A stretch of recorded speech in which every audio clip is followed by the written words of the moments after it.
Episode 49 of the State of the Old Republic podcast was originally recorded on August 7th, 2017.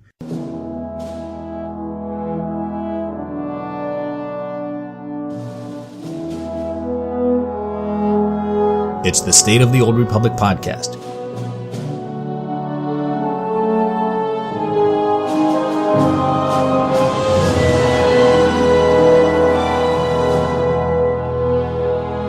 This week on the show, unassembled components have been on everybody's mind. Changes are coming, but are they the changes we want, or are they the changes we need, or neither? Server merges is a topic that just won't go away. I'll tell you what Keith had to say about them this week. Also this week, I'll talk about planetary conquest, the good, the bad, and what can be done to fix it. Spoiler alert, you'll probably hate my suggestions. Finally, is Darth Malgus poised to make a return in Crisis on Umbara? I have no idea, but I'm going to talk about it anyway. And with that, it's time to make the jump to Lightspeed and check out the State of the Old Republic. Well, welcome to episode 49 of the State of the Old Republic podcast. I'm your host, Ted, and as you heard in the opening, I have a terrific show lined up for you today. As always, let's review some announcements for the Old Republic. First up, we've done it. Believe it or not, the State of the Old Republic podcast is officially 1 year old. I released episode 1 on August 5th, 2016. Whether this is your first episode or your 49th, I thank you for listening. I look forward to this next year and hope for bigger and better things to come. Now I know what you're thinking. If this is a weekly podcast and you're 1 year old now, shouldn't this be episode 52? Well, I like to step away from the keyboard from time to time, so I miss a week here and there. Speaking of which, my plan right now is to release episode 50 on August 15th, and then I'm on vacation for a couple of weeks, so episode 51 might not happen until September 5th. This summer, like this whole year, has just gone by really fast. And speaking of summer going by fast, the Summer of SWTOR is starting to wind down. The Nar Shaddaa Nightlife event has less than a month before the greedy Hutt casino bosses take your money and head off to one of the many Hutt pleasure worlds. Be sure to go out and get some more decorations for your Manan retreat and for your soon-to-be Umbara stronghold. And remember, the vendor that sells the event items is always around, so you don't have to worry about spending your certificates. You can do that anytime. What you don't want to do is have the event end while you're holding on to a pile of smuggler and kingpin chips, so spend them before it's too late. The Nightlife event will end on August 22nd with the release of Game Update 5.4, Crisis on Umbara. And that's it. There are no other in-game events on the horizon right now, so let's slice the holonet and review the news this week. And first up, BioWare released their proposed changes to Lethality Operatives and Ruffian Scoundrels. Now, I don't play either of those, so I'm not going to spend any time talking about the changes other than to say they were nerfed.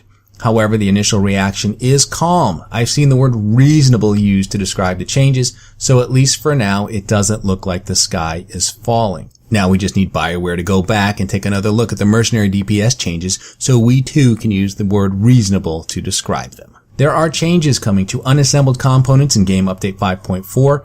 They're not the changes we want, but perhaps they're the changes we need. Eric Musco laid out their goals for unassembled components, and this is what they have planned. They want to increase the overall components a character can get each week via missions. They want to increase the incentive for ranked war zones to increase participation and to ensure it's being properly rewarded compared to unranked. And they want to shift some of the rewards from the daily missions into weekly missions so it is less punishing if you miss a day. And here are the specifics that they have planned for Game Update 5.4. For unranked, the overall component rewards earned each week is going to remain unchanged. However, the daily missions will now reward 10 components, down from 12, and the weekly mission will now reward 54 components, up from 40. And again, the max number of components you receive is going to stay exactly where it is today. Now for ranked, there are significant changes coming to the various missions. For the solo daily, it's going to reward 15 components, down from 16. For the solo weekly, it will reward 100 components, up from 30. The group daily will reward 30 components, up from 20. And the group weekly will reward 200 components, up from 60. Eric went on to say that it is worth noting that the command XP values of almost all of these missions have been buffed. The same is true of the ranked season tokens that you earn from the ranked missions. So those are all the changes coming to the ranked and unranked missions in Game Update 5.4. Now I know everyone was hoping that Unassembled Components would become legacy-wide currency, and that will happen, but it's going to be part of a larger change to make all currencies legacy-wide, which is why it's not happening now. As far as the unranked changes go, it's still 124 unassembled components per week if you do the missions every day. Obviously, putting more of the components into the weekly does mean you miss out less if you don't PvP every day. So it's not bad, but I think an increase in overall components is what was needed, especially if PvP is your primary activity. Now, as far as ranked goes, those are some pretty big increases. Will it be enough for people to start running ranked? And if they do, will ranked PvP be better, or will it now be worse because you have people who perhaps aren't very good at PvP now jumping in? I don't play ranked PvP, so I don't know what it's like now, and I honestly don't know how this will change things. So I'm going to move on here, but if you are someone who does ranked PvP, hey, let me know what you think about the changes, and I'll perhaps talk about it in another episode. Now, another topic that just won't seem to go away is server merges. Shintar and I talked about them last week, and Keith hopped on the forums again this week to share some more thoughts on the subject. A player asked about the impact to guilds, and here's what he said. For the specific guild issues you've raised, we would need to ensure the entire guild, their flagship/decorations, bank, tabs, items, and stronghold/decorations remain 100% intact. The goal would be for the guild members to notice absolutely nothing different, and this means any returning players would still be in your guild unless you specifically remove them. Bottom line for your guild would be making sure we protect all your hard work. Now, Keith went on to also talk about the possibility of players losing their character names, and this is what he said. The losing of character names is one of the key points we are still discussing. We know there's a variety of issues to resolve, including but not limited to name collisions, establishing a priority system, purging of old names beforehand, and players attempting to reserve names. We all have character names we want to preserve, so this is a key factor in the overall decision. So let's talk about freeing up names for a moment. So one way to do this is to just look at characters and say that any character that hasn't logged into the game in a year or more is going to have their name removed. Now, if they announce that ahead of time, it gives active players a chance to keep the names by just logging in, and this ensures that any unsubscribed or inactive players are primarily the ones getting hit. At the end of the day, you want to free up names from characters that aren't being used, and it could be as simple as that. Of course, this just frees up some of the names, and it doesn't solve the issue with 2 or more active players sharing the same name, or even yourself. You might have characters with the same name on different servers that will now be merged, and this is certainly less worse than another player having it, but it is a problem nonetheless. And one of the things Keith mentioned is establishing a priority system. And I assume this means a priority system for keeping names. But number one, this implies that they don't have a way for everyone to keep their names. And they also feel that not everyone should be forced to give up their names. So how do they create a priority system? I think there are a couple of things you could do. You could start with subscribers. You could then look at the age of the account or the length of the subscription. How many active days have you been subscribed? You could also look at the age of the characters and say the oldest one wins. None of these ideas are perfect, by the way. For example, oldest one wins. If someone created their character on day 1 and named it Bob, and someone created their character on day 2 and also named it Bob, those players pretty much have had those names for the same amount of time, and seeing one of them have to give it up is sad. A priority system is probably better, though, than a free-for-all where you would need to log on the moment the merge happens and the servers are up. I would seriously consider taking a day off and making sure I was home for that moment to try and ensure that I get to keep the names that I want. I have to say, though, I am terrible when it comes to naming characters. I have 23 characters in Shadowlands and only one where I'd cry if I lost the name. It's my main tune, and friends know me by that name. It's something I'm associated with in my circle of friends, and I'd hate to lose it. There are also a couple of names that I had at one time, but I deleted the characters and lost the names, and I would love to get them back. So if there were a purge, it'd be something I'd keep an eye out for. And then I have about 10 characters that I'd love to rename. I would actively pray that in the event of a server merge, I would be forced to rename them upon logging on. The big takeaway here is they're starting to talk about server merges. They're responding to questions about it, and I think they're seriously considering a server merge. That doesn't mean it will happen, but they're clearly spending time in figuring it all out, and if they figure it out, it could very well happen. I think there's a lot more to come on this in the next few months. Moving on now, I want to talk about planetary conquest. Okay, so what is Conquest? Well, it's a system similar to Galactic Command in that you earn points for doing specific activities. These can range from crafting to PvP to running group finder operations. Conquest is a weekly event that runs from Tuesday to Monday. Each week there are a new set of objectives and planets to invade. There are individual conquests and there are guild conquests, and they are related.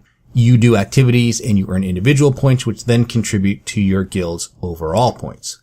Conquest is a weekly event that runs from Tuesday to Monday. Each week there are a new set of objectives and planets to invade.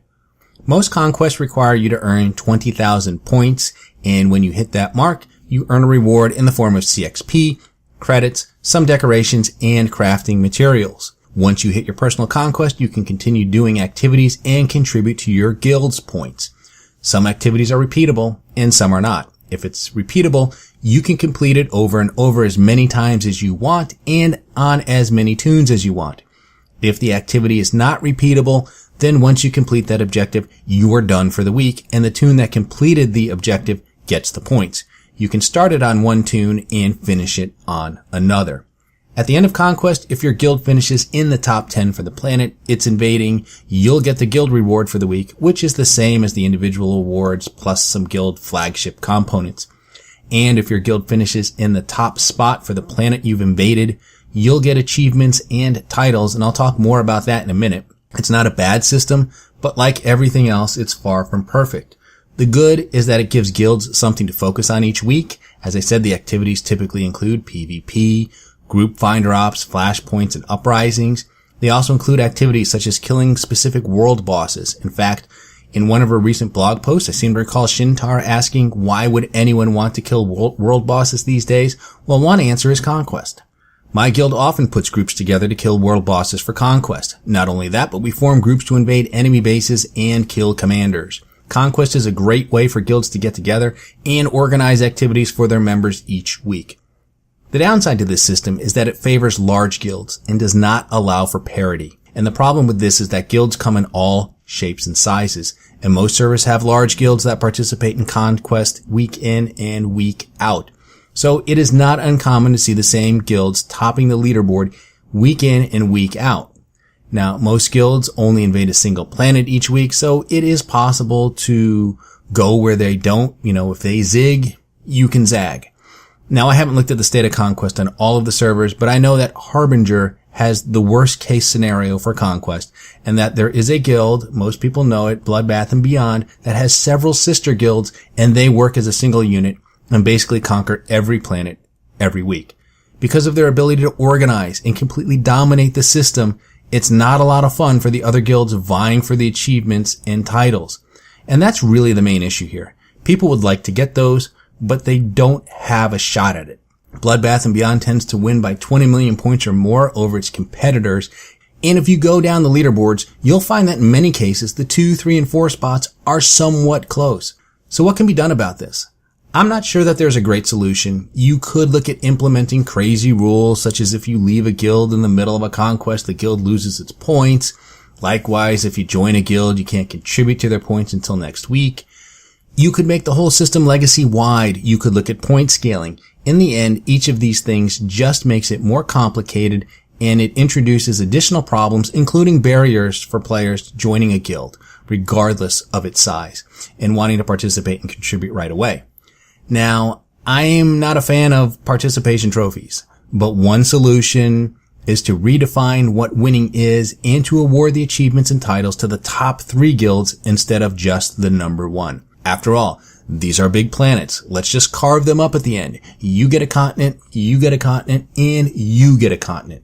And along those lines, you could also change the guild rewards and increase what the number 1 guild gets. And you could also limit the temporary walker, etc., to the number 1 guild as well. It might feel a little hollow, but it would loosen the stranglehold that large guilds have over everybody else.